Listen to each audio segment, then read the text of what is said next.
Welcome back to Game 2 of the conference series between Shawnee State and IU Southeast.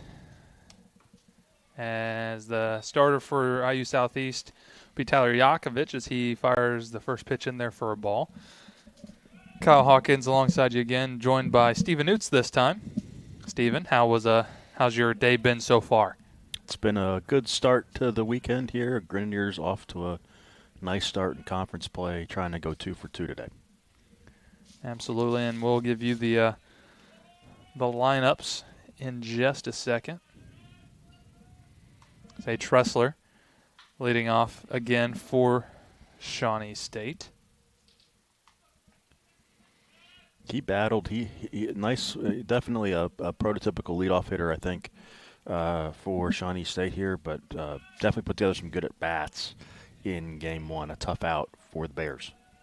Absolutely, as Yakovich has him out in front, but fouls it off towards the dugout. So lineup will be as follows for Shawnee State. It'll be a Tressler, Mendoza, Snidak, same three in the top of the order. Then it'll be followed by Gasper, Warner, Mejia, Resner, Scott, and Lund for Shawnee State. And the 1-2 just outside. A good pitch there from Yakovich, but it'll even things up at 2-2.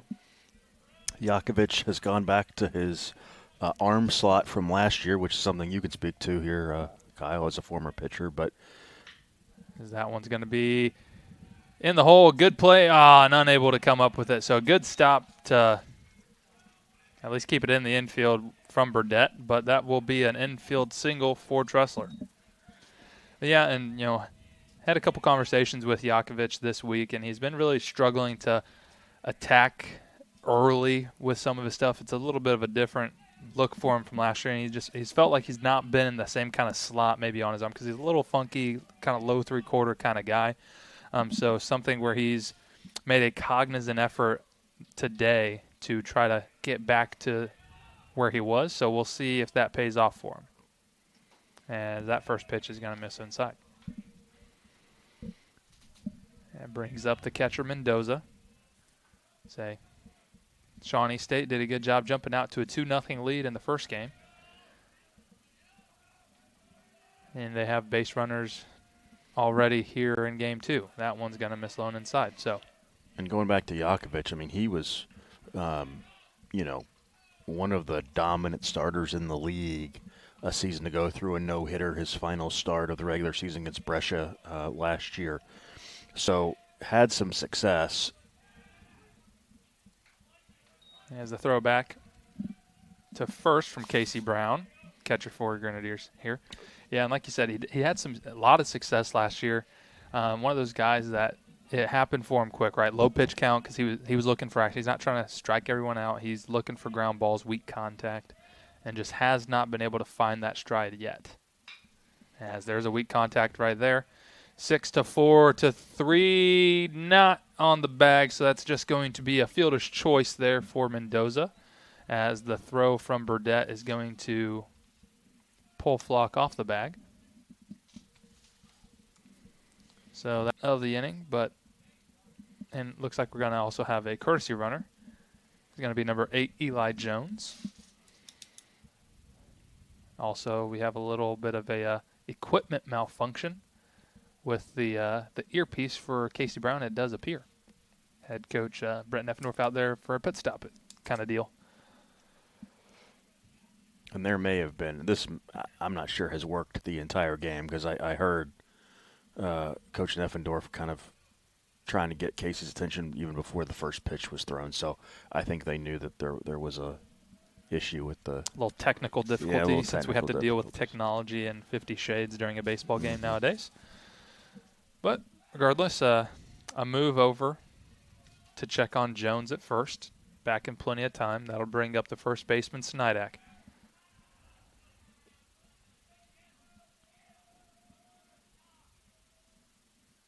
First pitch to him will miss outside.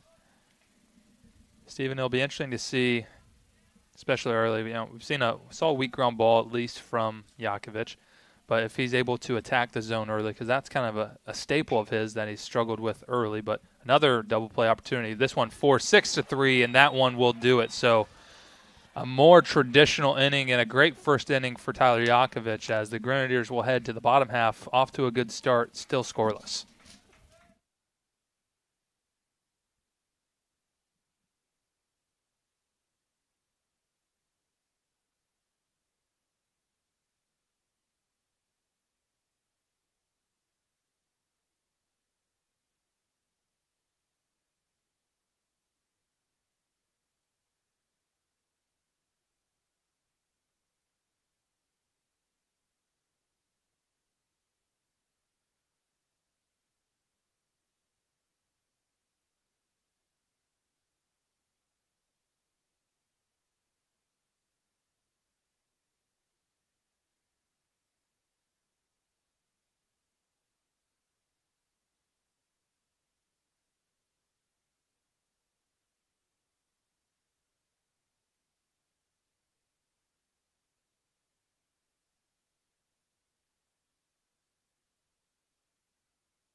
Slater Shield set to lead it off for the Grenadiers in the bottom of the first. Steven, you have the line for Shield.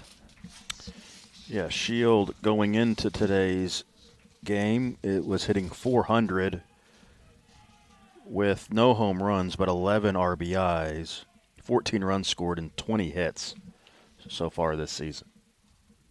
And he's going to put the first ball in play to the shortstop and throw in time. So 1 pitch, 1 out for the starter in Game 2 for Shawnee State, Trent Tice. Yeah, no record on the season, but a 4.91 ERA in 7 1/3 innings. This will be his 7th appearance of the season. An opponent batting average of 185. He's given up 3 home runs, struck out 8, only walked 1. Yeah, it's an interesting strategy from head coach Rob Ehlers as we're seeing Tice get his first start of the year. As that one's in there for a called strike. And the bulk guy for Game 1 for the Bears was the guy that had 4 starts on the year. So it's obviously still early and trying to get people figured out in their roles, and it's always fluid. So trust me, I will preface it with that. But especially in the 7-inning game of a conference series to turn to, now one of your more trusted relievers, I would say, obviously, is this is his 7th game already, and he's going to snare that one and get the play in plenty of time. Yeah, and I would say Eisen, who relieved in Game 1, did very well. He kind of ran out of gas, but I would have thought maybe he could have been the Game 2 starter here today because you're asking him to go, realistically 4 or 5 innings, and he did well at that. So, but we'll see what happens here with a guy in a different role here to start conference play. And that'll bring up the Grenadier shortstop Cody Putnam as he watches that one miss inside and give you the Grenadier lineup. It is obviously Shield and White, the first 2 that have already been retired, then followed by Putnam, Goodwin, Burdett, and Flock. So everything the same from Game 1 to that point as that one is fouled back out of play. Then the new catcher, as he's been catching the back end of doubleheaders, will be Casey Brown batting the 7th spot, followed by Grant Shepard, who will be in right in batting 8th, and then Colin Long rounding out the lineup again here in Game 2. And really, as this pitch is delivered here, up and in. If you're on the Shawnee State staff here, you're looking to just roll out the best rotation you can for conference play, whether they started or not throughout the non-conference schedule, because you're trying to just get the best seed you can here in this conference tournament. That one's flown to right, but there, not moving much was, I believe that was Gasper. So That'll retire the Grenadiers in order in the first. So good job from Tice as we head scoreless or just scoreless rather, to the top of the second.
Zach Gasper leading things off for the Bears in the second inning, as he will face Tyler Yakovich for his first time, as that pitch is fired in there for a called strike. And we were talking in between innings, Stephen, is something that we also mentioned.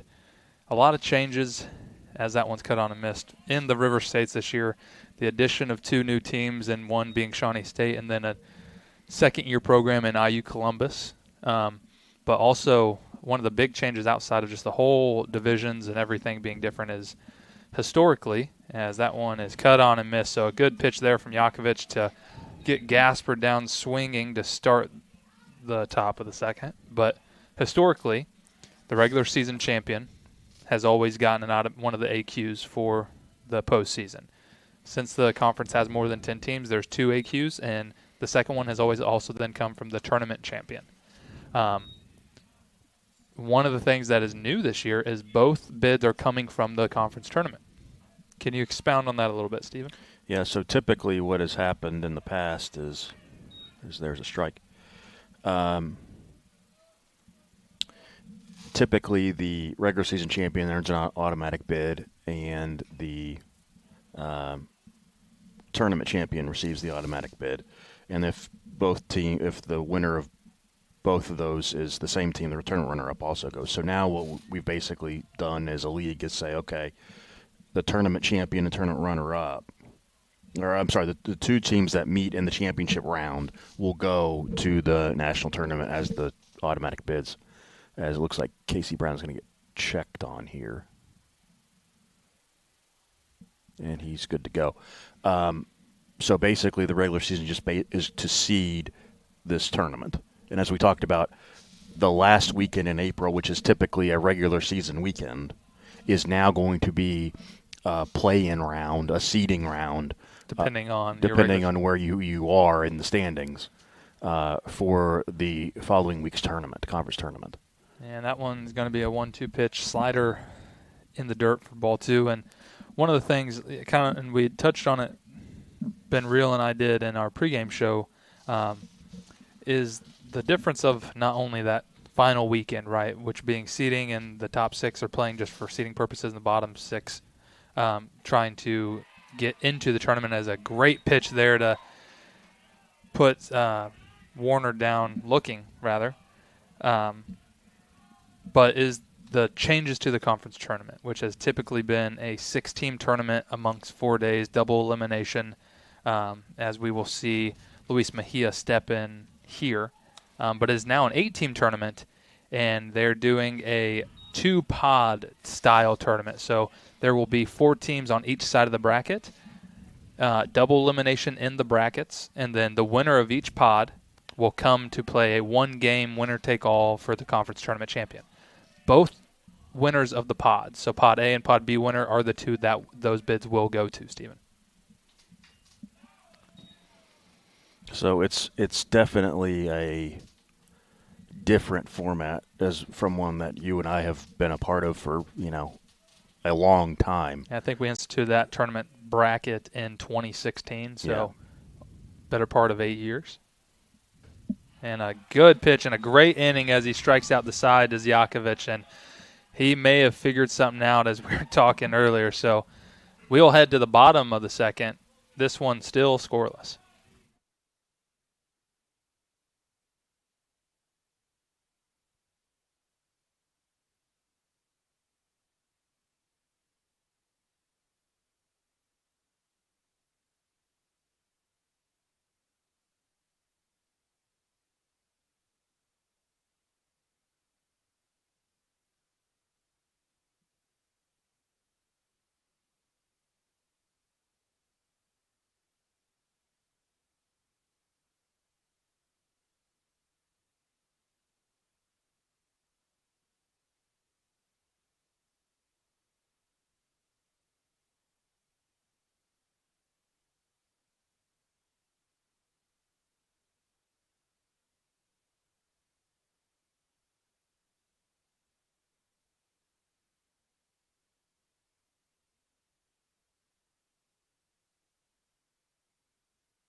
Do you have internet? Trevor Goodwin steps in to face Trent Tice, lead off the bottom of the second. As Goodwin seeing back-to-back games worth of action, had a pair of great bunts in game 1 that I've never seen. That's what I was going to say. I've never seen that from Trevor Goodwin. As first pitch is going to be fouled away. Real and I talked about it. I've seen him hit one 470, and he's done that a couple times, I feel like. But great base running from Trevor. He's definitely made a focus in the ancillary parts of his game this past offseason and coming into his sophomore playing season.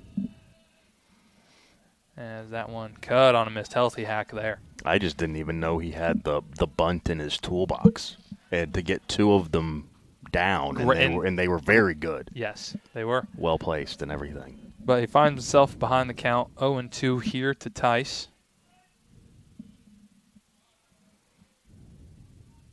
And the pitch. That one well outside. A little hezzy move there from the pitcher. Trying to mess with some timing. See that move from Marcus Stroman, if you watch Major League Baseball at all. That one cut on and missed, though, for strike 3.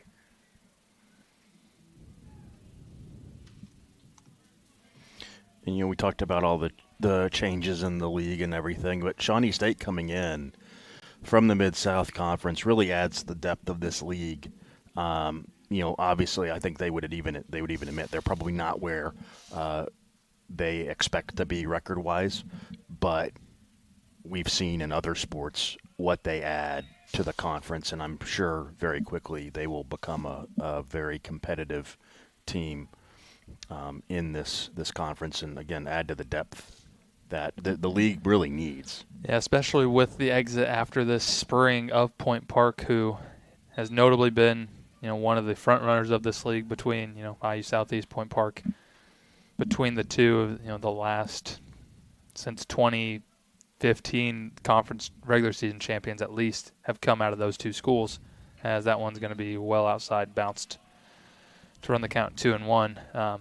Some big membership changes coming for the River States after this past year. Obviously, we have 2 new schools this year, but we will see the exit of Ohio Christian, Alice Lloyd, and Point Park after the conclusion of this spring, as that one smoked to third but fielded and hung with it there was Mejia to get Burdett out at first.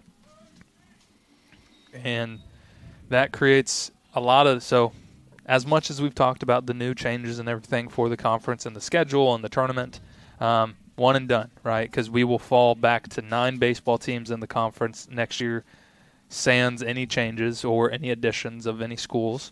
So that takes, the league back to a 1 AQ bid.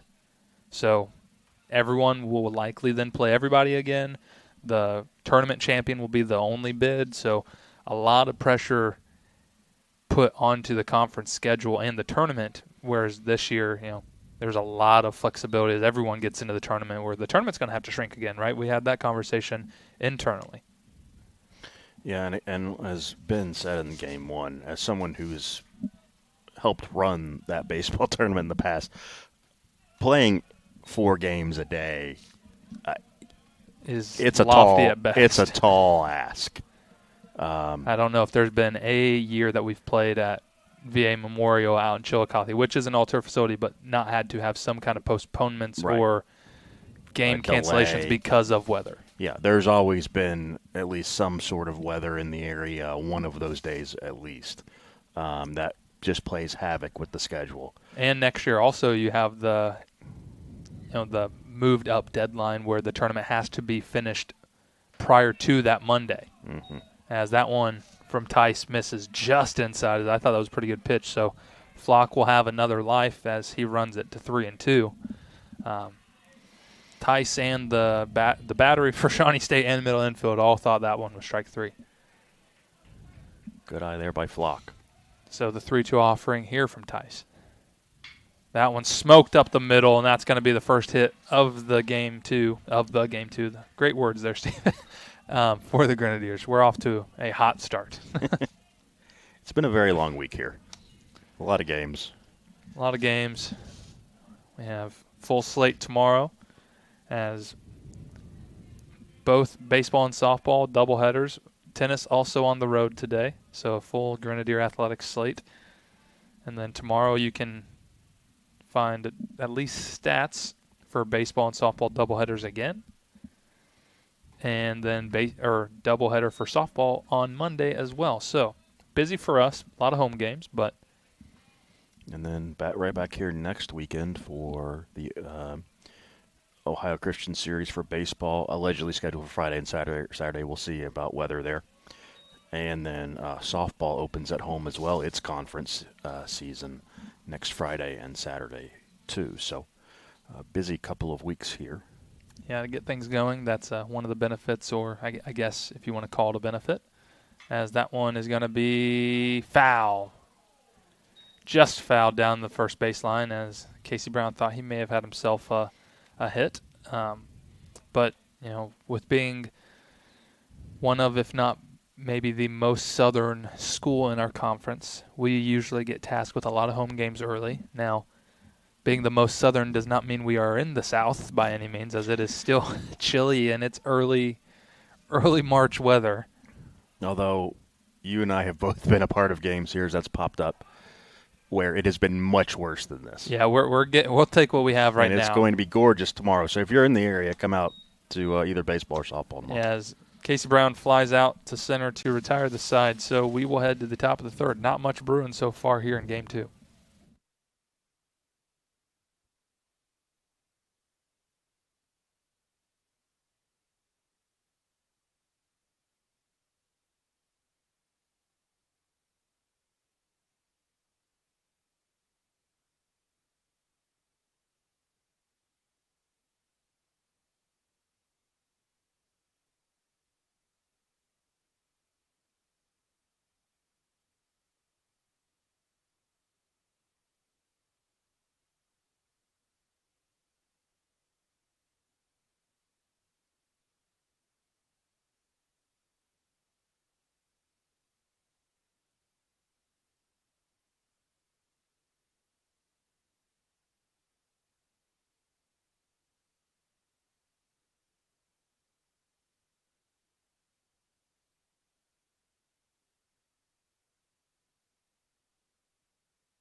Tyler Yakovich will be back out for his third inning of work, and he'll face the designated hitter in Game 2 for Shawnee State. It'll be number 27, Noah Resner. Only a pair of games and a pair of at-bats for the designated hitter. Senior out of Corona, California. I bet he's chilly.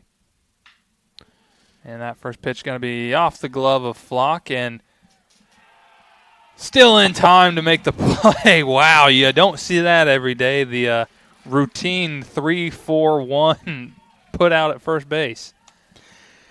Yeah, that's just how they drew it up right there. Oh, as in but a great play there by Burdette to stay with it. Absolutely. And for Yak to get over there and cover. Yeah, no part of that play was routine by any means. So good job there to retire the leadoff, and then a good first pitch here to Ryan Scott as he's out in front and is going to swing and miss at that one. He had a nice game in relief. That's going to be another hit. Yeah, he's 3 for 3 on the day. As we mentioned, he came in to pinch hit and play shortstop in Game 1 and came off the bench cold and went 2 for 2, and now starts his afternoon off here in Game 2 with the base knock.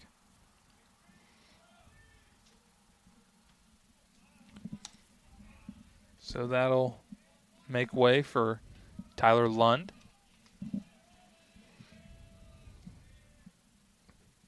As his first pitch is going to be lofted into center.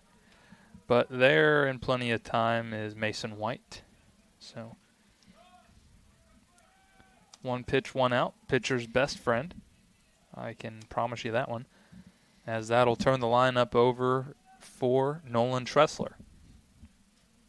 Tressler, base knock in his first at-bat in Game 2.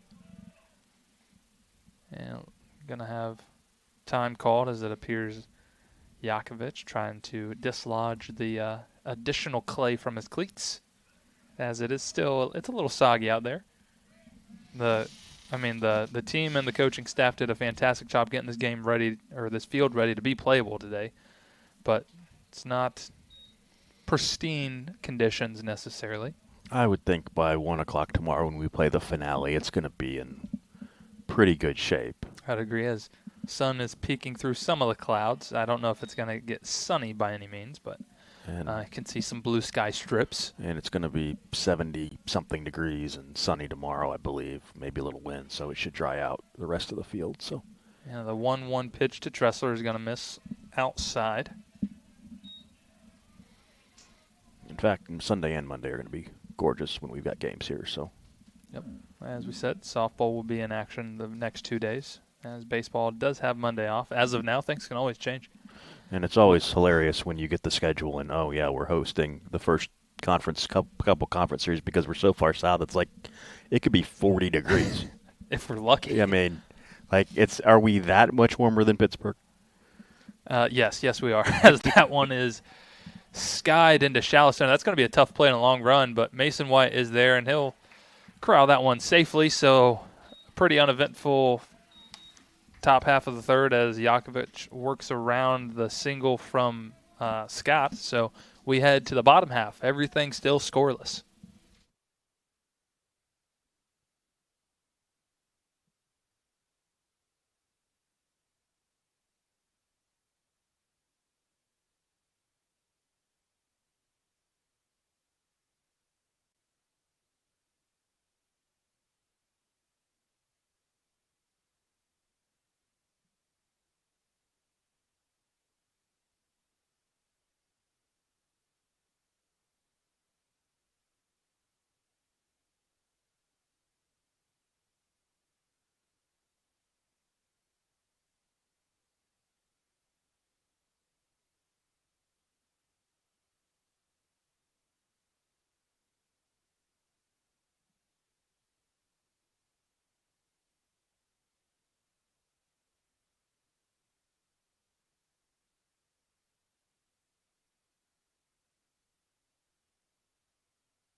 So after 2 great innings by Tice, the Bears will turn to Eric Oakes, who comes in to face Grant Shepard. Oakes, so far in the season, this will be his 5th appearance. He does have 3 starts, 15 innings, and like I said, a 4.20 ERA, 19 strikeouts to 10 walks. As his first pitch will miss outside to Shepard. So we were talking in between innings. Interesting call here from Rob Ehlers, as Tice was had the Grenadiers off balance and had only given up a hit, which was a seeing eye single through the middle. So, but he turns to what appears to be, at least statistically, one of his more trusted arms.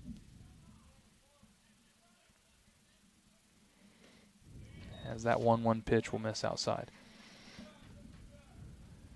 Yeah, I was shocked when I looked up and saw a different number on the mound, just because I figured, if nothing else, Tice would get one more inning with the lower third of the lineup batting. Yeah. Instead, he turns to Oakes, who has the count even 2-2 to the freshman outfielder for the Grenadiers. And the 2-2 waved on and missed. So, good start for Oakes, and that's against a batter who has been hitting very well, a 357 batter. He hasn't been in every game or getting a ton of starts, but when he's been in, he's made an impact. So, good start here in the first at bat for Oakes there. Yep, and that'll bring up the left fielder now, Colin Long, as it'll be 9 and then turn it over to the top of the order for the Grenadiers. That one is fouled back out of play.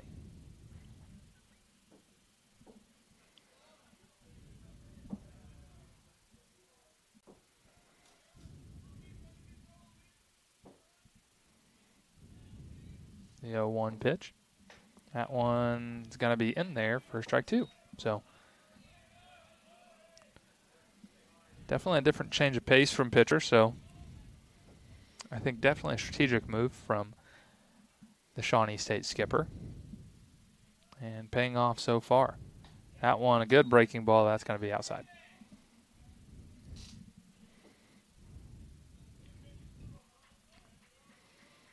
And, if nothing else, maybe it just throws the lineup off balance a little bit. And after dealing with some softer stuff the first couple of innings, now a hard thrower. There's a liner in the right field, though. And a good job by the 9-hole.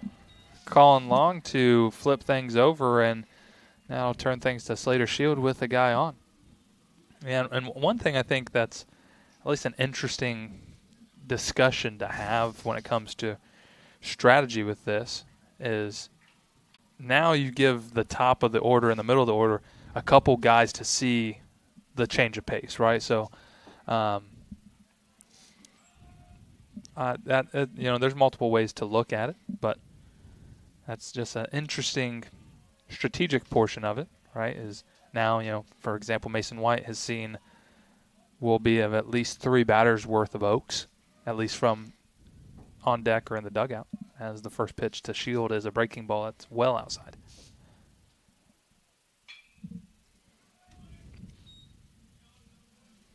As those clouds are breaking, and we may mess around and actually get some sunshine here, Stephen. I did not have that on my bingo card today. No, as when it comes to camera aspect, it is making our home plate camera blinding as far as in the sky. As a little run and hit action there, as that one's going to get Long over to third, and a good job from Shield, as now the Grenadiers are cooking with runners on the corner and Mason White coming up with one away. Yeah, just a nice little,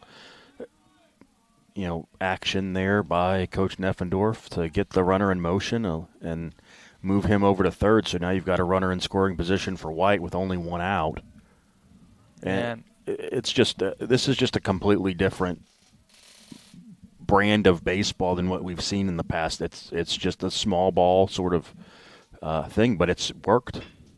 as that one's hit hard to the shortstop, and he kind of muffs it, and they're going to have to really get him, and they're not going to be able to. So it's going to be a fielder's choice for White, but a run does come across to score, so Grenadiers will get the first run of this ball game.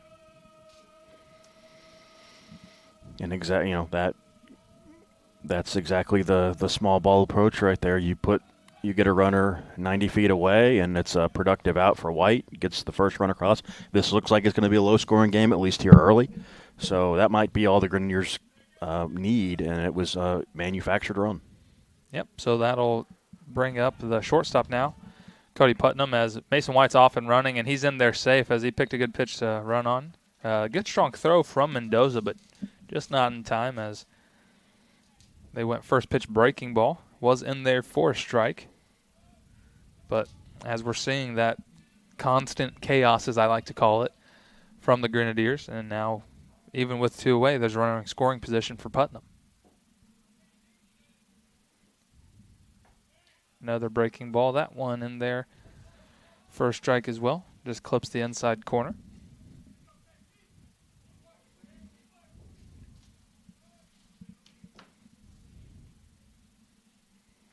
Oaks waits to get his sign.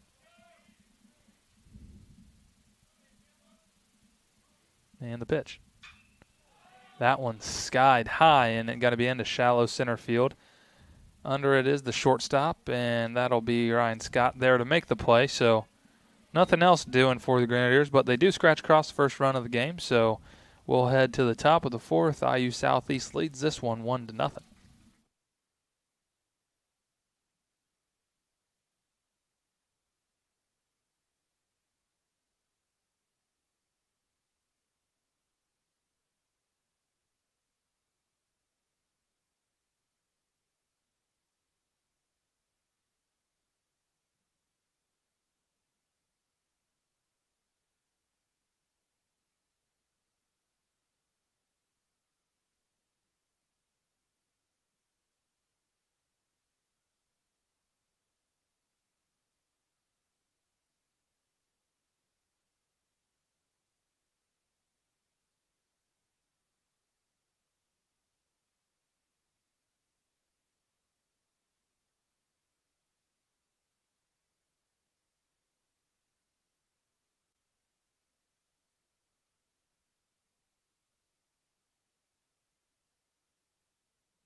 Diego Mendoza leads things off for Shawnee State in the top of the hand of the fourth. And his first swing is going to be missed.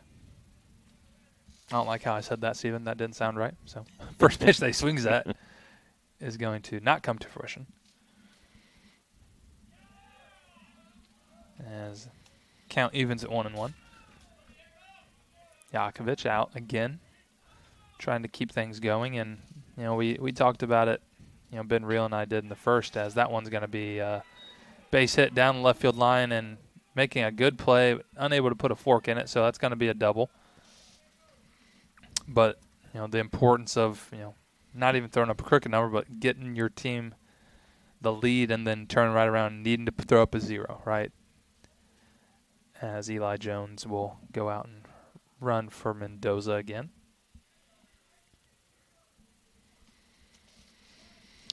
Yeah, you've got the momentum, and you want to get back in the dugout and get the bats back out. But nice piece of hitting there to just drop it down the left field line, rather. And now you got a runner, a leadoff batter in scoring position. If you're the Bears, trying to tie this one up or take the lead. Yep. So it'll be Noah Snidak in here with runner in scoring position and nobody out. And because this is the 7-inning game, all of these, we're already in the fourth, so you're almost, yes, it's still a little early, but you are running out of outs. Absolutely. So you've got to take advantage when you've got runners in scoring position. You're right at about the halfway point. You're in your fourth at bat out of, 7 in regulation. So you're right at halfway. So, and a good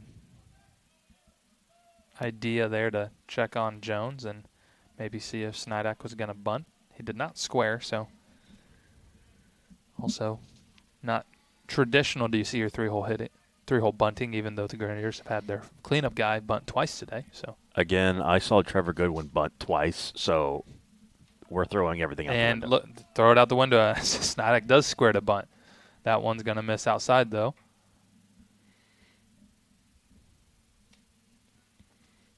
Count 1-1 to Snidak. Shield in on the grass now at third base. And he squares again. And that one's going to be bunted right to Shield. A good bunt. And down the line, and good job there by Burdett to snag that and hang on to it, as that kind of took him up the line a little bit, but he avoids the collision. So that'll be a sacrifice bunt there by Snidak, as they'll move the runner to third here with one away. Brings up the right fielder, Gasper.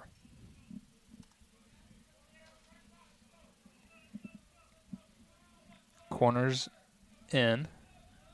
Imagine anything sharp, they're looking them back. Middle back, though. And first pitch to Gasper is going to miss outside for ball one.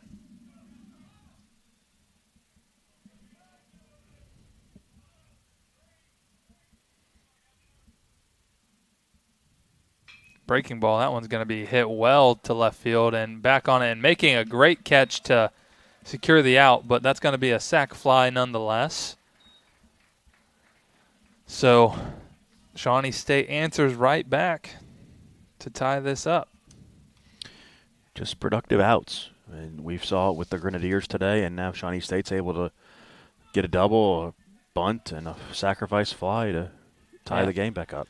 And I mean, and a good play out there by Colin Long, because that was not the easiest of balls to catch, as he, didn't dive backwards, but kind of like leaped and then able to roll.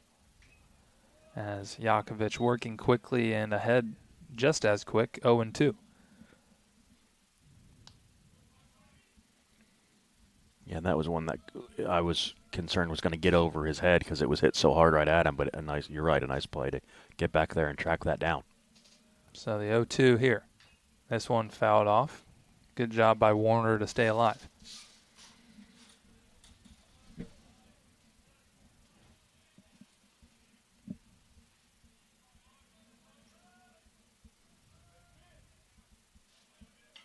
Yakovich delivers another 0-2. That one right down the middle, called strike three. So Shawnee State scratches the one across to even it back up at one. So the Grenadiers will look to answer again here in the bottom of the fourth.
That'll bring up the always dangerous bunting Trevor Goodwin, as I'm going to have to. I had a good laugh with Goody in between innings as I went down there and talked with him about it. And, I mean, Real was right when he mentioned it. I mean, the culture down there in that dugout is it's our game, and this is how we play it. No one is above whatever, they're asked to do. As Trevor watches that one called strike. And, I mean, I think that's just definitely something you love to see early with a new coach taking over a historically successful program, right? Is that everyone in there is like, all right, this is what we're doing. This is how we do it. We're going to buy in almost immediately right from the jump.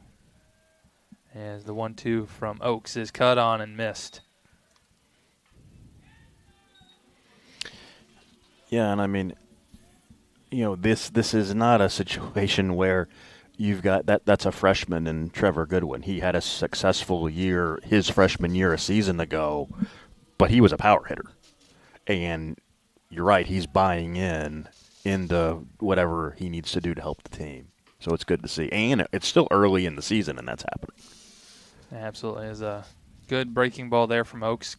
Is a first pitch called strike to Burdett. That one's going to miss well high.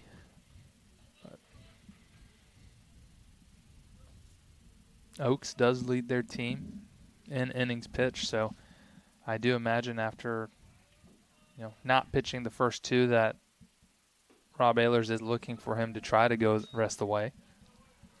That one's a good breaking ball in there for a called strike 2.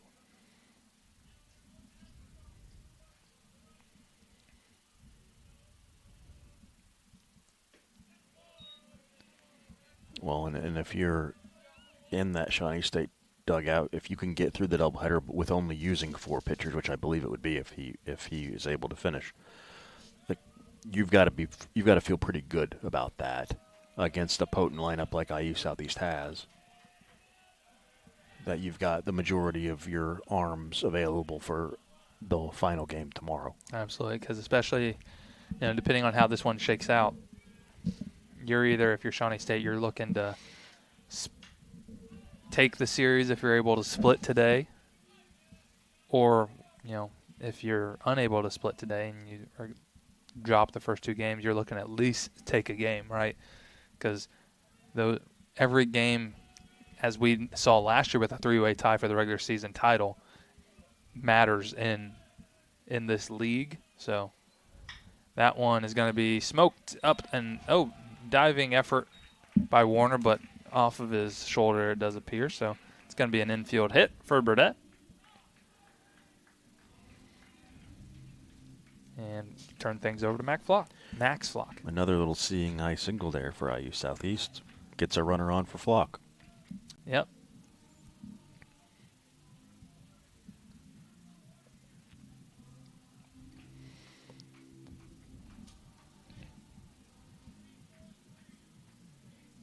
Flock is 1 for 1 as he battled back down 0-2 to throw a single up the middle off of Tice.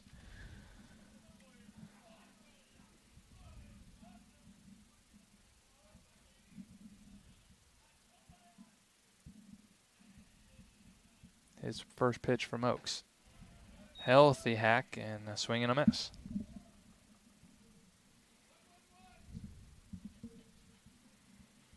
Be interesting to see if Brett Neffendorf goes with some kind of small ball action to put a runner into scoring position. I think we're going to see something here. That one misses outside. And, maybe less of a sack bunt with 1 out isn't likely to occur, but maybe a straight steal, a fake bunt steal, or even a hit and run. All of those I think are still in play, as the count is even at 1-1.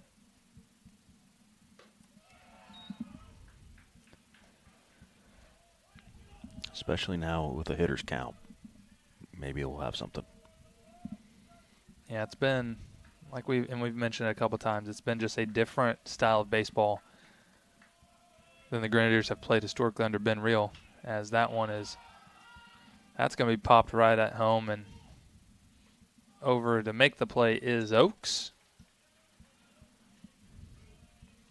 As there's now 2 away. That'll bring up the Grenadier backstop, Casey Brown.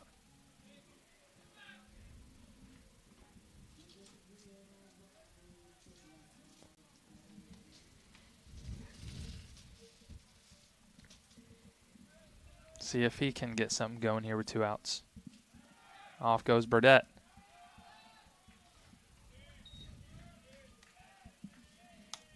And no throw. Okay, so as a batter off on the action. As Grenadiers get 2 outs and are not afraid to put that runner in motion to get somebody on second. Put them in scoring position with 2 away. Has a base hit, then is likely to score them. So 2 balls, no strikes to Casey Brown. Big opening on the right side. See if he can take advantage and score Burdett, but he'll watch that one in there for a strike.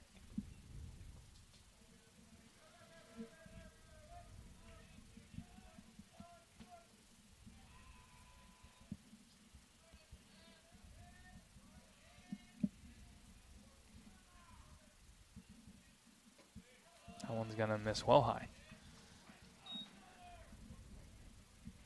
Shepard waiting on deck.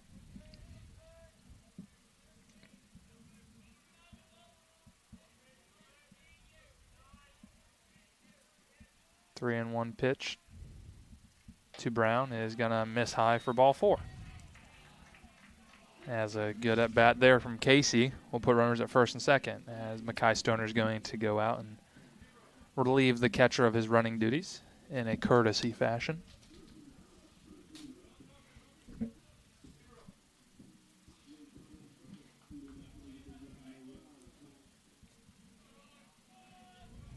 See if the Grenadiers can come through again with 2 outs as they've been doing here quite a bit lately. Yep. Shepard was the first batter that Oaks faced. Made him look silly. But he'll watch a first pitch breaking ball for a ball to start things off. Big spot for the freshman. Grenadiers would love to turn this into a little bit of a back and forth as they would love to answer Shawnee State's answer.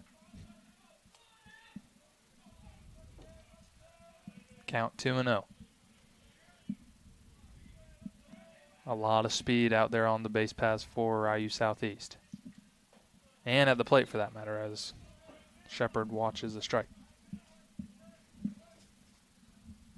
Yeah, if he can get something into the gap, you're going to get a couple runs in here.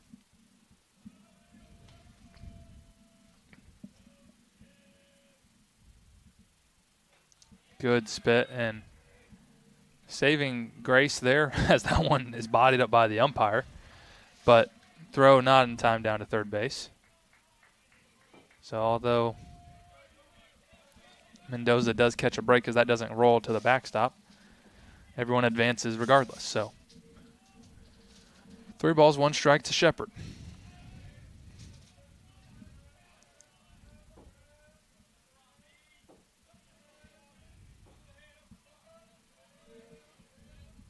He has a sign and looks to deliver. That one's in there for a strike to run it full.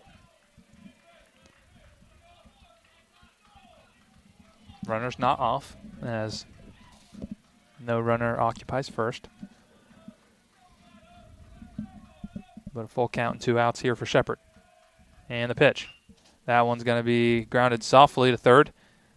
And fielded by Mejia, and the throw is in plenty of time. So Grenadiers threaten with 2 outs, but nothing comes of it as we will head to the 5th inning, still tied at 1.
Luis Mejia will lead things off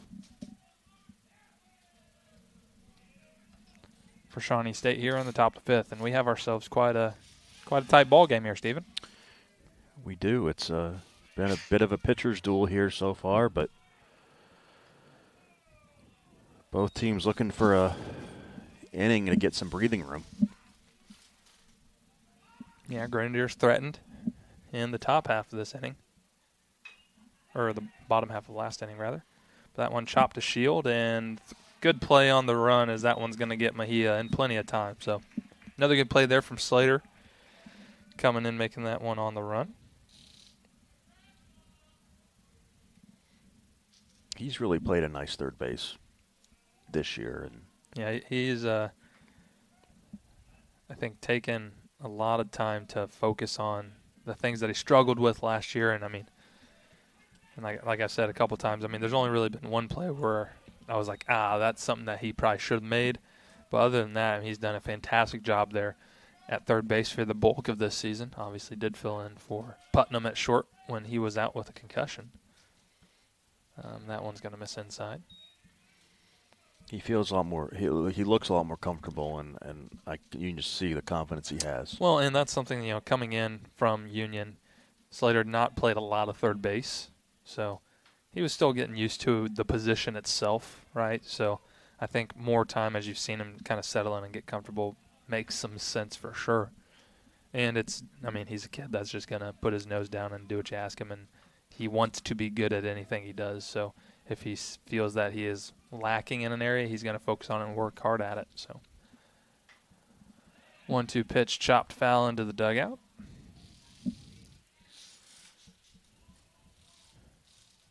From Resner.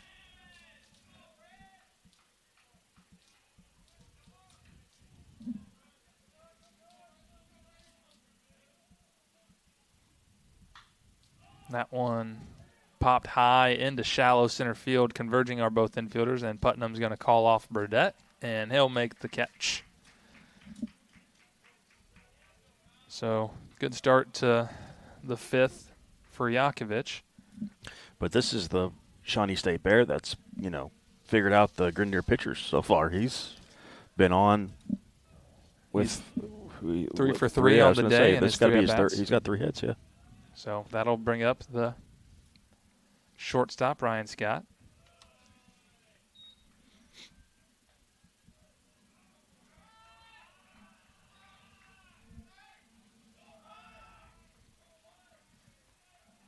The 1-0 offering. It's going to miss just inside, 2-0. So Scott ahead in the count now as well.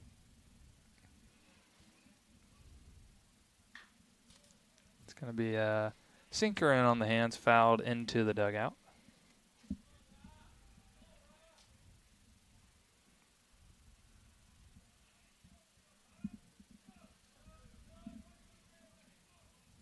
Two balls, 1 strike here to Scott. That one snared there by Yakovich, so good job, and finally going to retire Scott for the first time today. And a great inning there from Yakovich as the Grenadiers look to take a lead if they're able to here in the bottom of the 5th here in New Albany.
Colin Long will lead off for the Grenadiers. 9-1-2 due up in the form of Long, Shield, and White.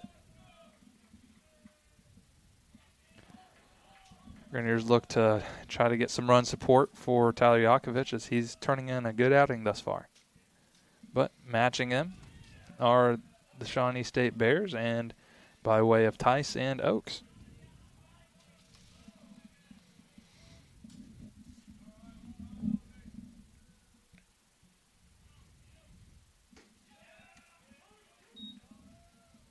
Called strike on the outside corner. Oaks quickly ahead now, 0-2. That one, a good pitch. And so far, this has to be exactly how Shawnee State drew it up. You get your nice couple innings from the, we're going to call him the opener. And then you've got Oaks in here who's now thrown, this will be his, let's see, 45th pitch, 46th pitch. And, you know, you're not taxing your bullpen so far, and you're into the fifth. Yeah, again, a 7-inning game, so this one is a shorter contest. And a good breaking ball there, gets Long down swinging.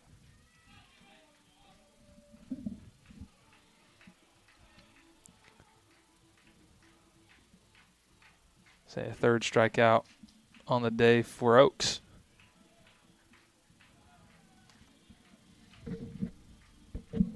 But that'll turn things over for IU Southeast as Slater Shield would come to bat for his third time here in game 2. And that one's going to be inside.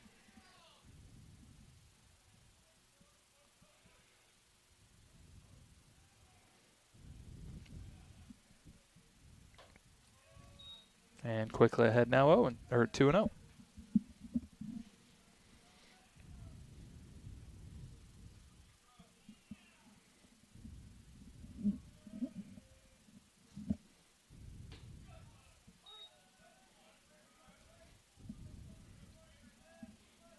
So we've mentioned, Stephen, and in these 7-inning contests, it can get late quick. So every at-bat definitely matters. So if you're IU Southeast, you don't want to, kick the can down the road, right? It's been a low-scoring ball game, 1-1 here in the fifth. As the count is even 2-2 to Shield, and here's the pitch. That one going to be a slicing line drive caught by Mujia. Oaks' breaking stuff has been very good. He froze Shield on that previous pitch for a strike. He's got some nice movement. Yeah. A little multi-directional as his fastball isn't flat. Kind of has a little bit of that sinking arm side action as well. So that'll bring up Mason White as he takes a healthy hack at the first pitch that's fouled off. He was swinging for those trees in right field right there. And he said with 2 outs, nobody on, might as well try to get one. Looking for home run number 8. Yep. Also looking for the first hit of game 2 for him.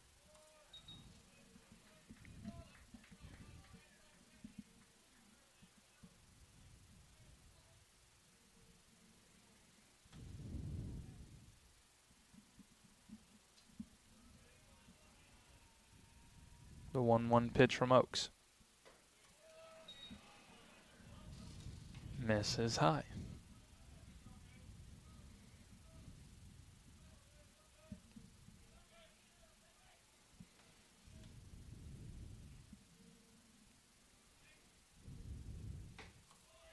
That one misses inside. Count 3-1.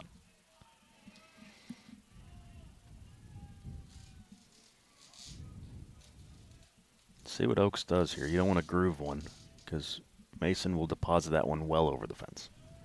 Yeah, and it's no slouch on deck either in Putnam. And he may have got out of it as that one lofted into left and got to be caught there by Lund. So 1-2-3 inning by Oaks, and we head to the 6th, still tied at 1.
Tyler Lund will lead things off in the top of the 6th.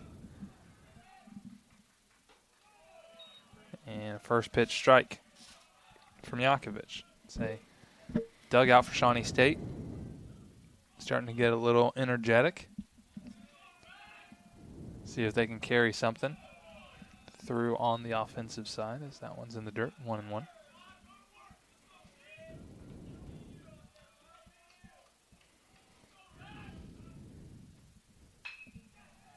That one's going to be through the right side, and that's going to be down in the corner, as Lund is going to be sliding in with a leadoff double, and that energy transcends to a leadoff base runner for Shawnee State. And turns the lineup over for Tressler.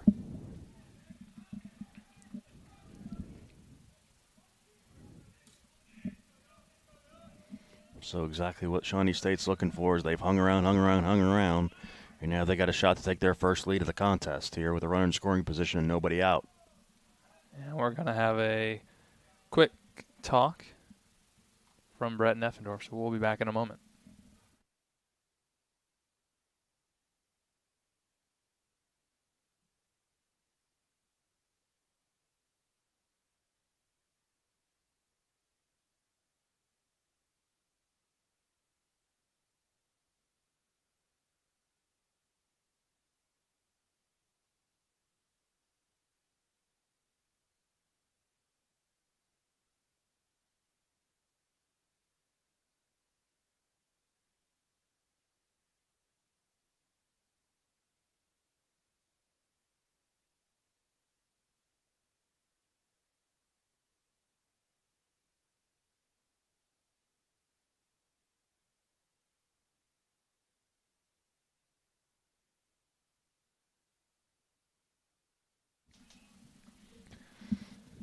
Conference at the mound is concluded.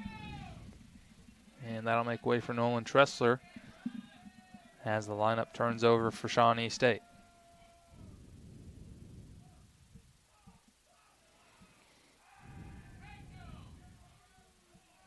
As Yakovich is going to throw to second, but back in plenty of time. Shield in on the grass, expecting bunt would be shades of how they manufacture their run in the 4th. It would be very on brand for how this day has gone. And he does square. He's going to get it down, and that's a good one. As Brown makes a throw, but it's going to be an infield hit. Has a great bunt there from Tressler. He's going to put runners on the corner and no one out for Shawnee State.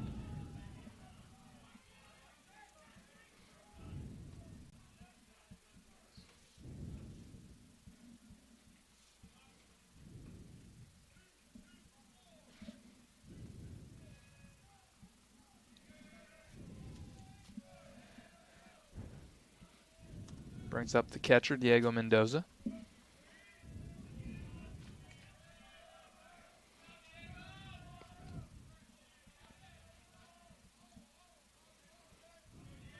Looking to score that run from third. And a breaking ball in there for a strike. We've seen some really well-placed bunts today. That was a very tough play for Brown to make. Yeah, a good job by Burdett to not allow that to roll into the corner.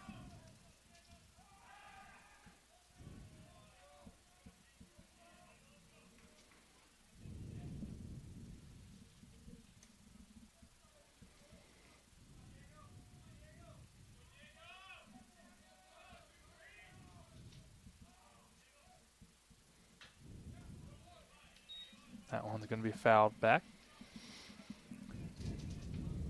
Yakovich would love to find the strikeout here.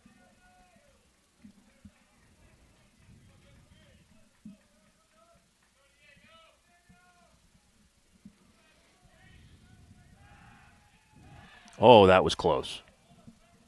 Yeah, good move by Yakovich. As I thought he might have had him with the tag kind of being in the midsection.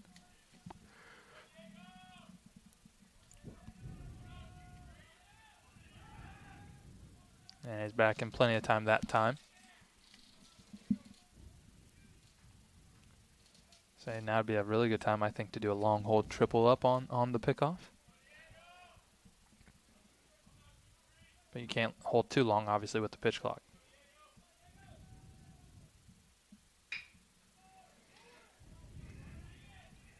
Grenadiers looking for 2 outs and unable to get it. So a run it will score, and there will still be a runner on first.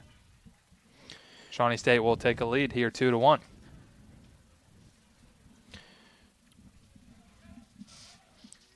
It looked like Putnam maybe had a bit of trouble getting that out of his glove. Yeah, I think there was a little bit of a double clutch there.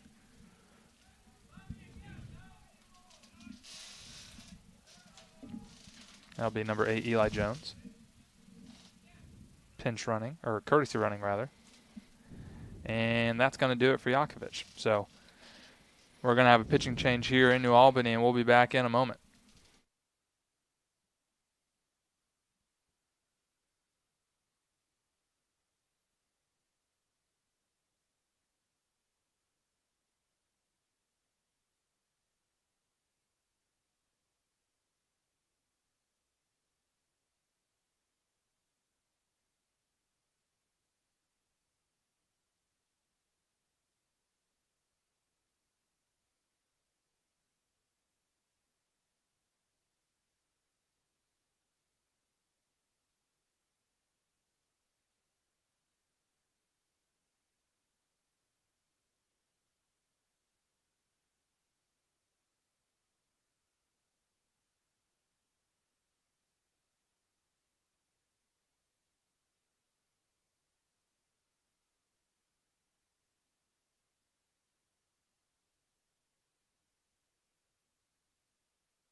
Brett Effendorf will call on the freshman right-hander from Greenfield, Indiana, I do believe.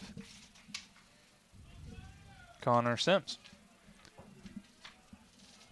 Sims on the year, 4.30 ERA, and what will now be his 6th appearance. 14 2/3 innings, 19 strikeouts to 10 walks. And first pitch shown bunt there by Noah Snidak.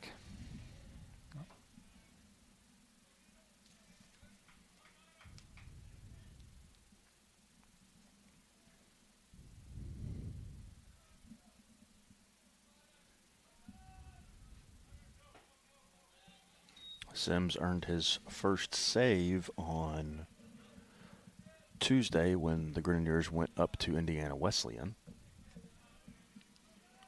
Came in and struck out all 4 batters that he faced. Would love some of that same success here. That one's hit softly into center, and that one's going to get down. So single off the end of the bat for Snidak. Runners on first and second with one away. So things still cooking for Shawnee State here in the top half of the sixth.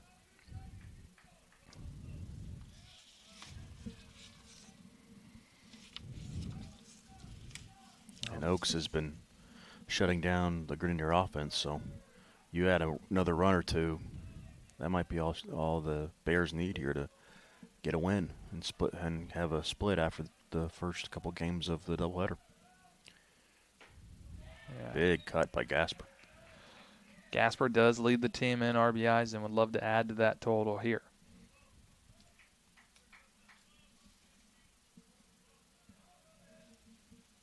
One away. Runners on first and second. Jones, the courtesy runner, at second. Snydak at first. Sims would love a ground ball. And he'll get it, but good play by Burdett and safe. So a good job to at least save a run by Burdett, but that's going to be an infield hit as Snyder was on his horse. Or Gasper, my apologies. So bases loaded now for number 32, Hunter Warner.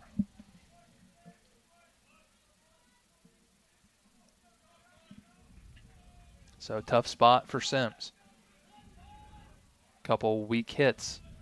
Yeah, definitely not squaring him up yet, but still able to get on base. And a good pitch there to get ahead.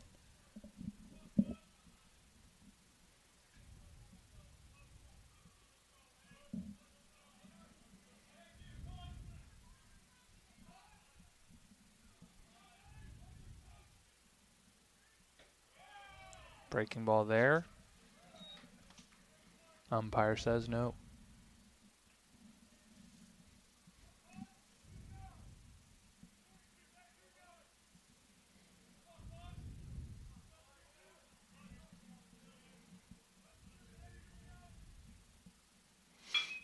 That one's going to be hit into the hole, and that's going to be bobbled by Cody Putnam, so that's going to be an error as a run will come across to score. Grenadiers thought they may have a chance to end the inning there, but unable to make a play cleanly was Putnam.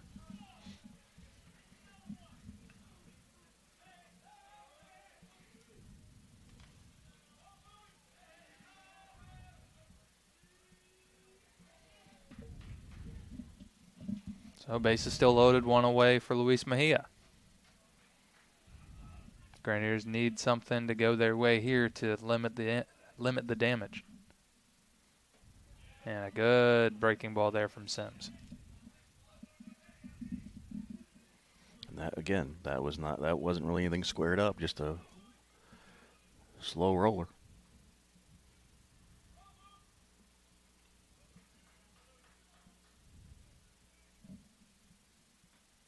Another breaking ball cut on and missed by Mejia. Sims ahead 0-2. Would love a strikeout.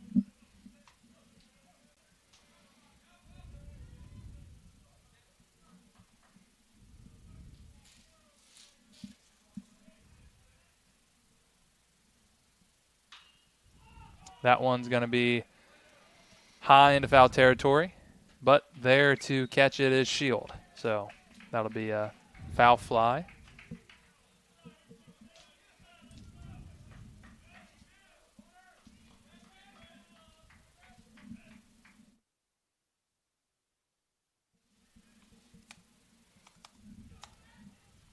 So 2 outs now. Base is still loaded, but that will bring up. Can't see the number. It'll be Resner. So that'll bring up Resner.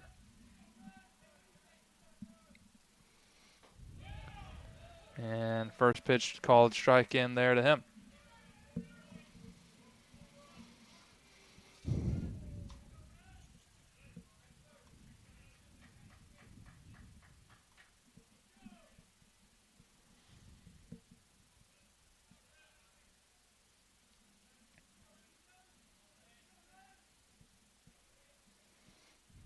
Oh, and a good breaking ball there from Sims. Count now 0-2.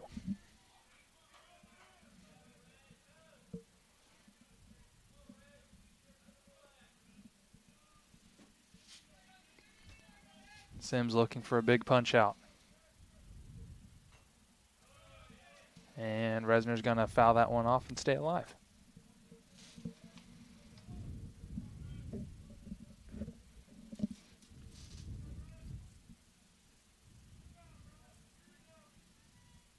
Can Sims put Resner away here? Limit the damage. That's a great breaking ball for strike 3. So Sims comes in and gets a lot of weak contact, but the Bears are going to get a couple in the inning. So good job by the freshman to limit the damage, but Grenadiers will trail now heading to the bottom of the 6th. Your score 3-1, Shawnee State.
Cody Putnam will look to get things started for the Grenadiers as they find themselves trailing late in this one by a pair of runs. As we've said, Stephen, this is a 7-inning contest, so Grenadiers have 2 more guaranteed at-bats, and Oaks has done a good job. Well, both Tice and Oaks have done a great job at stifling this Grenadier offense. Yeah, they have, and we talked about how Sims wasn't getting a lot of good contact. The Grenadiers, with the exception of the 1 inning, really haven't squared either pitcher up either. That pitch in there for a called strike.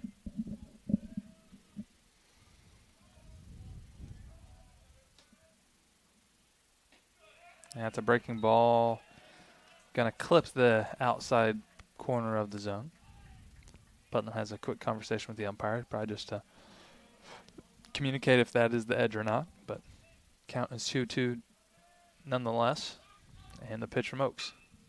This one lofted to right field, and that's going to be caught. So leadoff man retired for the Grenadiers. And that'll bring up a pinch hitter. It'll be Braden Hazelwood hitting in the place of Trevor Goodwin.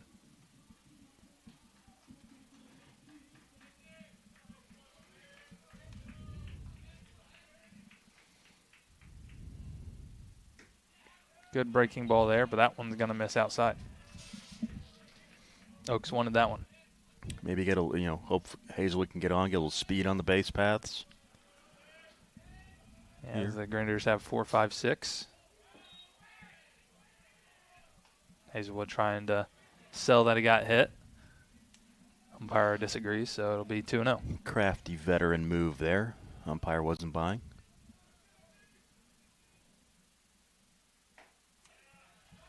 And a Hardy cut.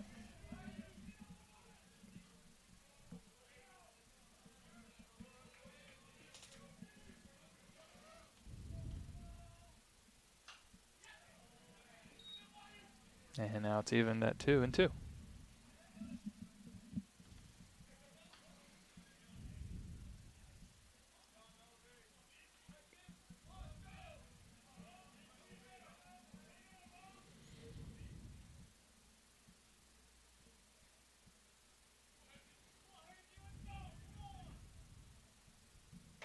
That one's going to be by Hazelwood for strike 3.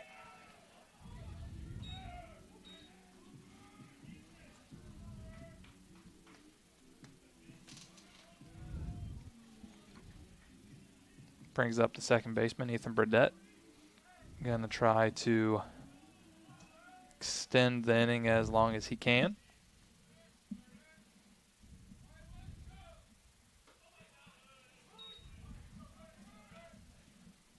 Good breaking ball for strike 1.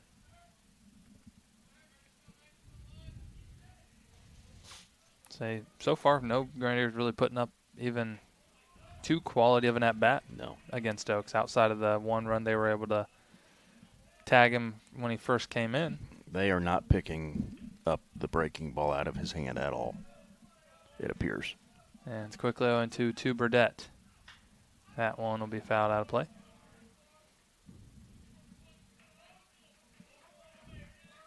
But a great outing for Oaks.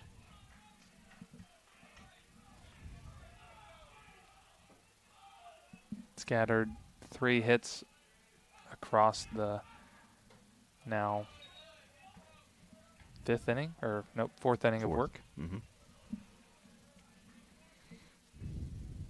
4 strikeouts to only 1 walk. So good job from Oaks. 1-2 breaking ball there. Good layoff from Burdett.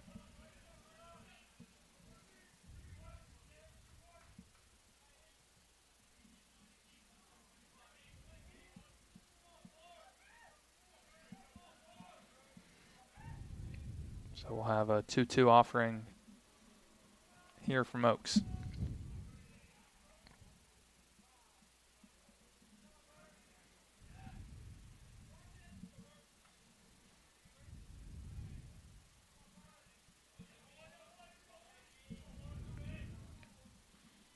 And the pitch. Breaking ball bounces front home plate. We'll run things full.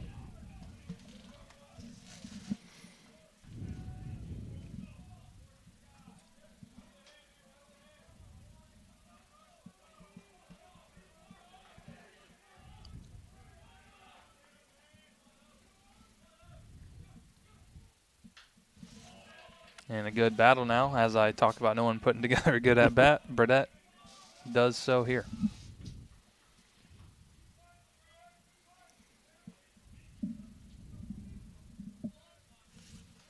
Making Oaks work a little bit. The Grenadiers have really done. They've changed their approach with 2 outs, and it seems to have worked so far this year quite often. Although not right there, it appears. No, that one's lifted high. Ain't going to be there is Snydak. So Grenadiers will head to the top of the 7th, trailing by 2 as we enter the final frame of regulation.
New pitcher for your Grenadiers is senior left-hander Gavin Knust.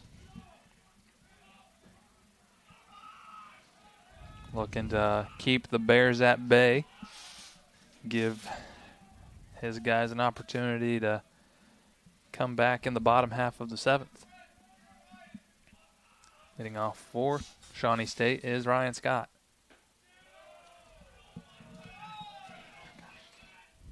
A little low.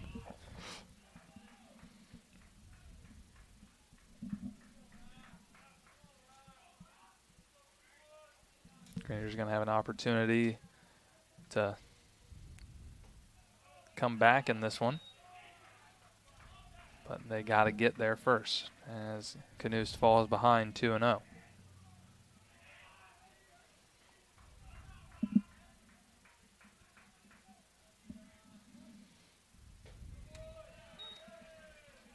Is that a good pitch in there for strike one?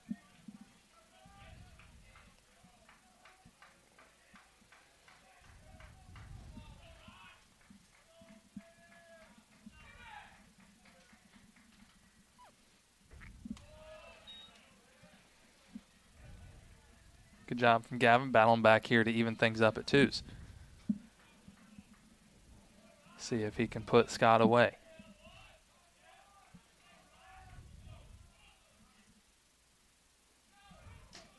Spike that.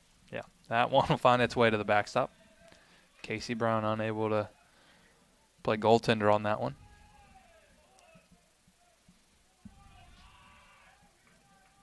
So here comes the payoff pitch from Knust.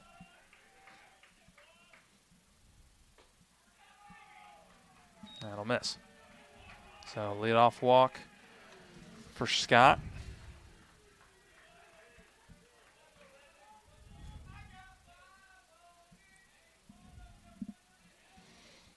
And now Lund, the number 9 batter. Yeah, Lund doubled down the right field line in his last at-bat.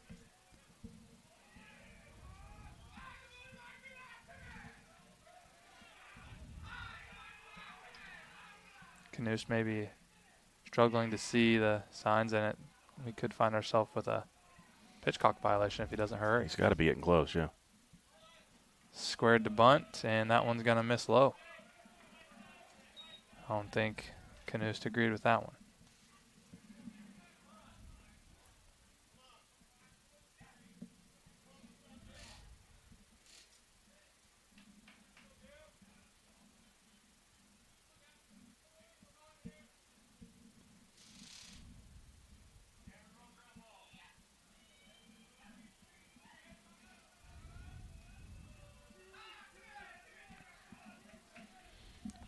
Count 1-0 here to Tyler Lund. And Knust delivers.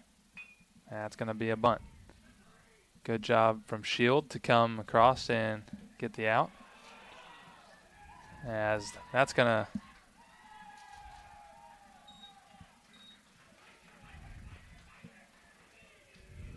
I don't think an umpire was paying attention. I was going to say, I don't think they... There's a lot of people not paying attention on that. So it's going to go as a sacrifice for Lund as he is out at first. And then I guess that's going to have to go as a throwing error by Flock as there's just no one home. Yep. That's going to allow Scott to advance to third. So.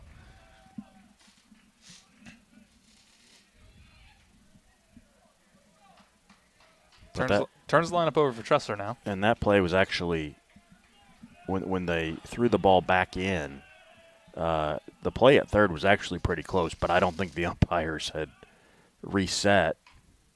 There's a chopper. Knust makes a good play. So, good job there by Gavin as he's able to get a weak ground ball off the hands of Tressler. So, they would love nothing more than to strand that runner at third to keep their deficit at 2, but that'll bring up Diego Mendoza. And Scott may have been safe there anyway, and it may end up being a moot point. The ground out there, Knust needs to make one pitch, but it was just a very odd conclude. Well, it was an odd play all around, but definitely at the conclusion of the play too. So First pitch here to Mendoza.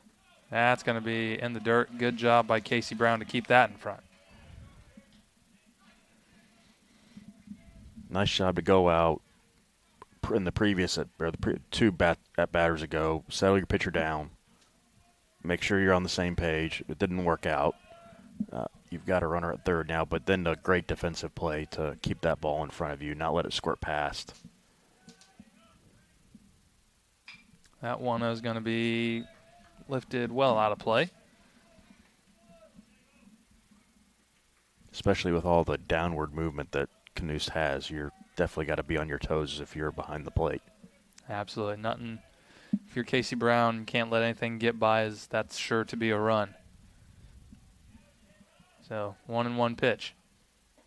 That one's low.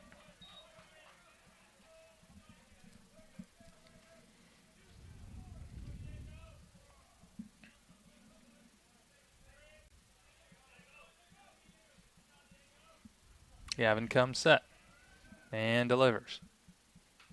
That one fouled straight back, so good job there to even things up.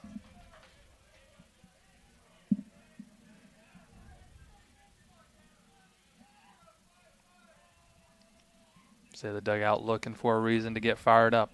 If he's able to get him here, I think that may do the job. So the 2-2 pitch here from Gavin Canoost. That one's going to be fouled out of play, so we'll do another one.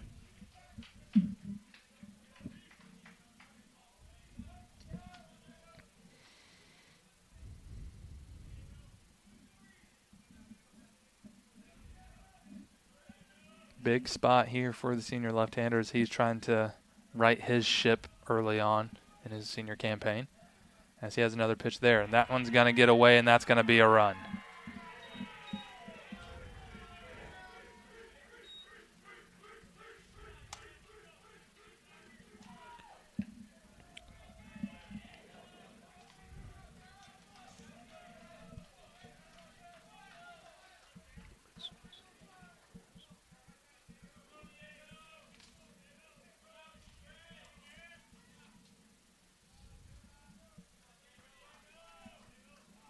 The 3-2.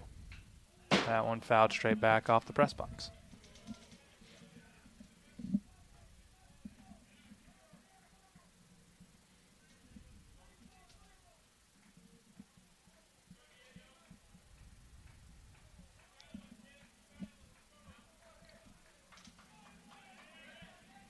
Another payoff. And a good battle from Mendoza. So we'll have another. Ninth pitch of the at-bat upcoming.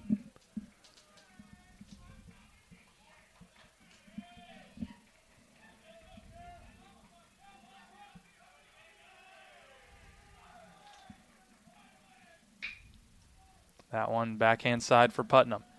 His throw is going to be not in time, but it's going to get past and to the fence. So that's going to be throwing error there on Putnam. As now the Bears aren't done, as they now have a runner in scoring position with 2 outs.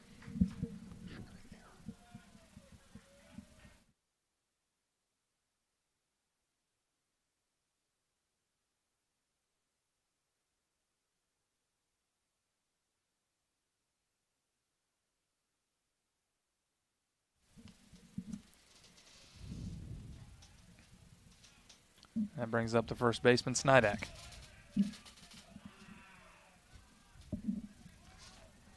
Shawnee State trying to add as much as they can to their lead.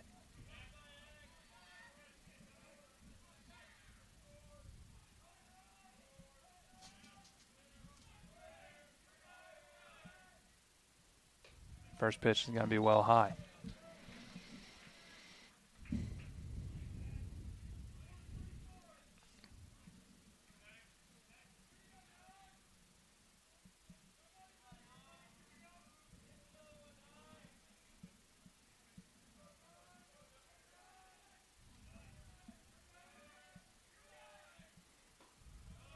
One 0 pitch will miss outside, 2-0.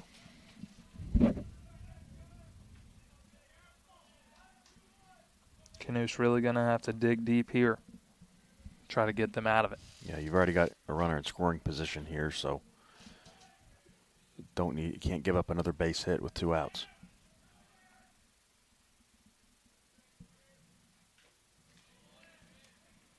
As that one's fouled off, and that catches a piece of the catcher, so looks like the umpire's going to give him a second.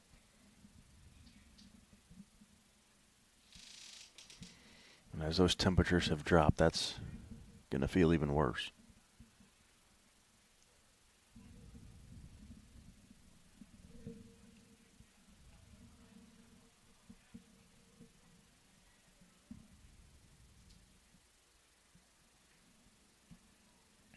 All right, looks like he's shaking off. Everyone's appearing to be good to go.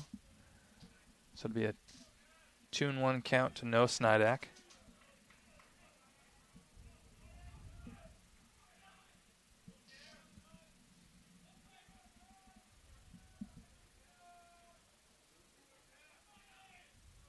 And the pitch from Knust. That'll miss low for ball 3.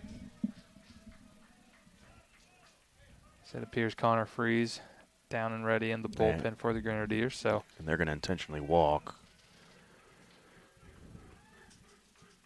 Snidak.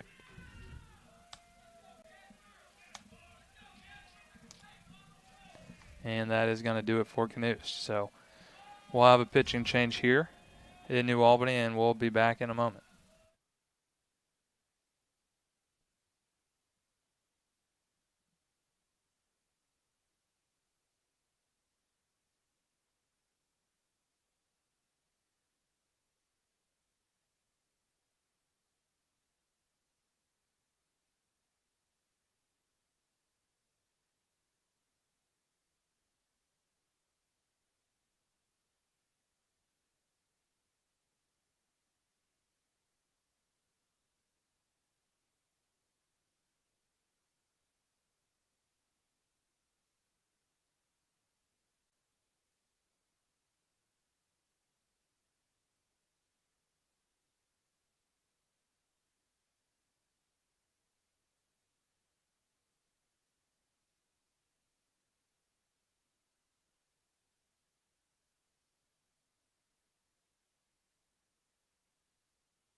So it'll be Connor Freeze on to pitch for the Grenadiers and trying to get them to the bottom of the 7th with a chance.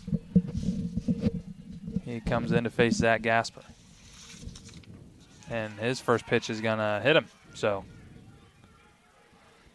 base is now loaded for Shawnee State.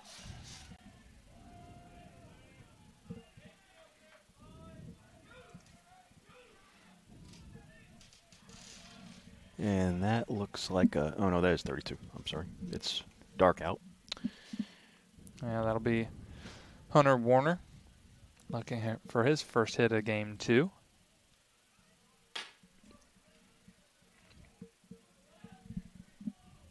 And we're going to have a pinch runner for Gasper at first. Be number 31, Evan Hood.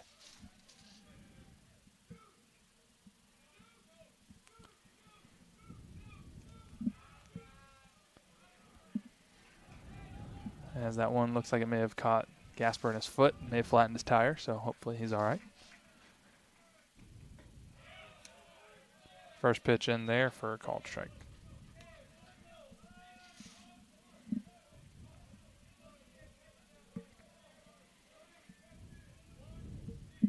Can Freeze get out of this and give the Grenadiers a shot here in the bottom of the 7th?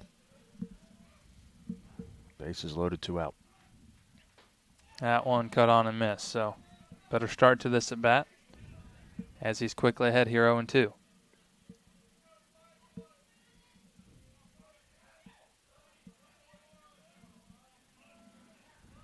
Freeze comes set, looks to deliver the 0-2. That one's going to miss low.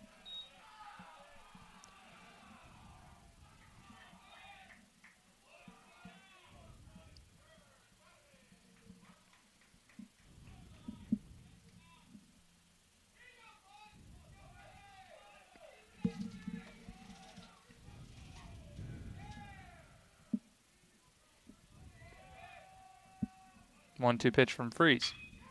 That one smoked down the line, and a great snare by Slater Shield as a fantastic play. And that could be some kind of juice that could give the Grenadier dugout, as they're going to need everything that they can get as they head to the bottom of the 7th with their last chance at bat, trailing by 3.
Last chance for the Grenadiers, and it will begin with Max Flock.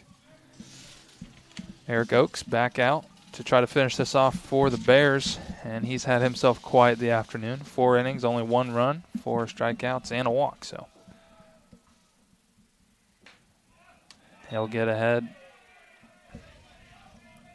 First pitch for a strike.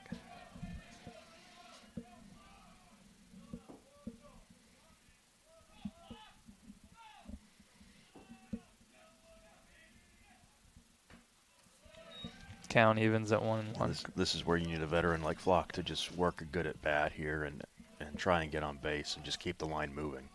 Yeah, you need base runners. No one's ever upset at a long ball, but you need more than one. So You need traffic on the bases. Maybe try to disrupt Oaks' rhythm and just put as much pressure on him as you can. So Flock behind the count 1-2. The pitch from Oaks. And a good battle there by Flock to stay alive.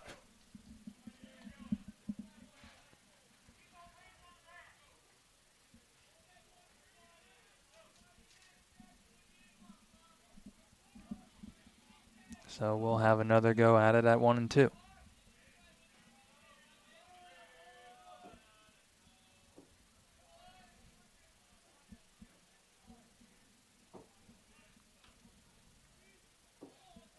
The pitch. That one's breaking ball behind Flock. That'll move your feet. Yeah, that'll make you dance out of the way there.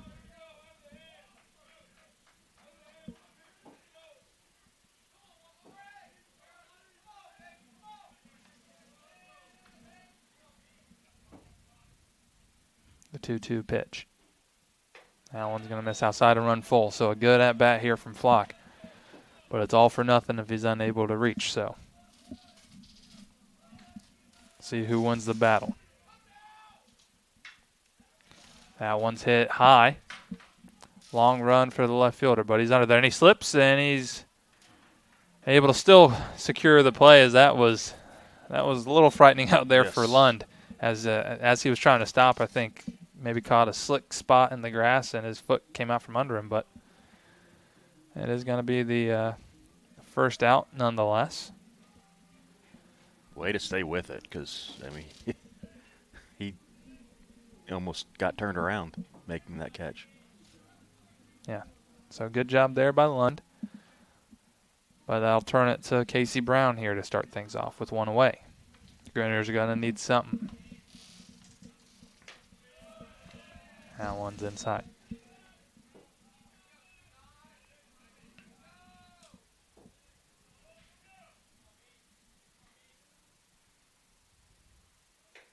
Another one's going to miss high.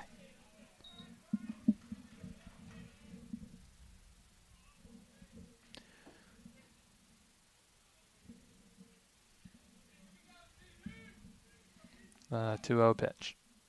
Oh, that's going to catch a piece of the helmet. Yep, that hit him. Right off the bill, so that's going to be a base runner. So exactly what the Grenadiers needed. And we're going to have a courtesy runner. It's going to be Alex Yurt.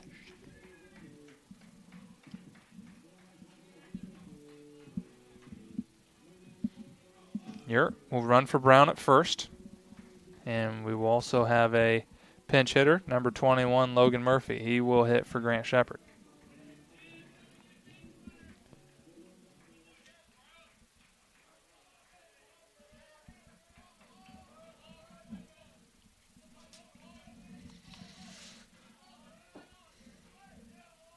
Big spot here for the junior catcher as he'll watch that pitch outside for ball one. Grenadiers need to at least get the tying run to the plate.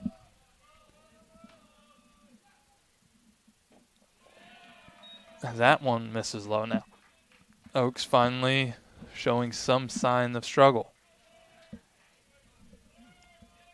And it looks like one of the assistant coaches for Shawnee State is going to go out there and try to see if they can't hone him back in. So we'll be back in just a moment.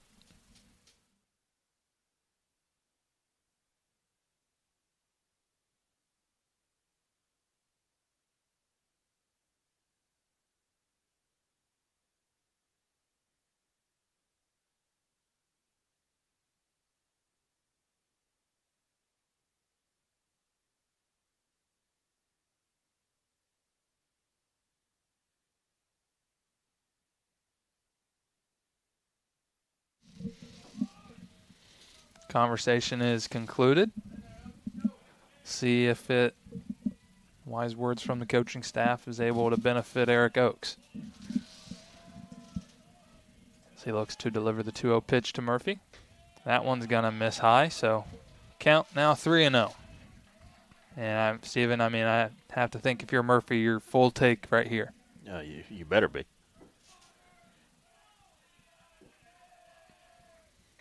That one's going to miss outside for ball 4. So that's going to do just what I said. That'll bring the tying run to home, or to the plate, rather, in the form of Colin Long. So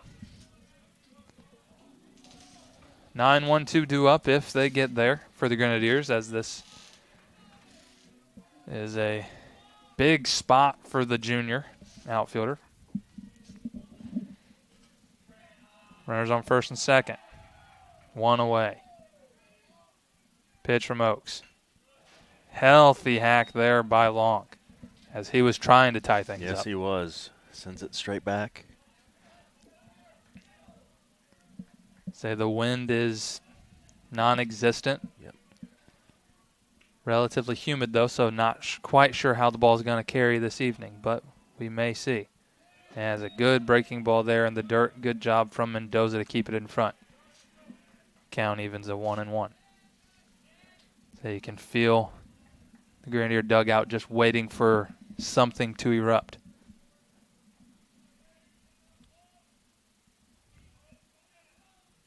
The 1-1. Fouled back out of play. And obviously, you know, I can't imagine you're going to see a bunt here. You don't want to give away outs, but if somehow you can get these two runners in scoring position, now you've got one of the hottest hitters on the team up in Shield. So have to find a way to be productive here with 2 strikes. So the 1-2 pitch to Long.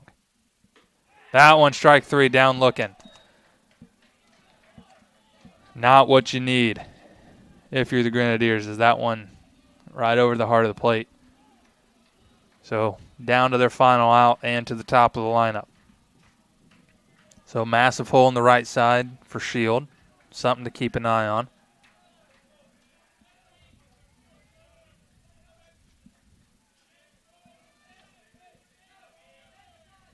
Good battle back there from Oaks as he delivers the first pitch to Shield. This one's going to be lined and caught, and that's going to do it. So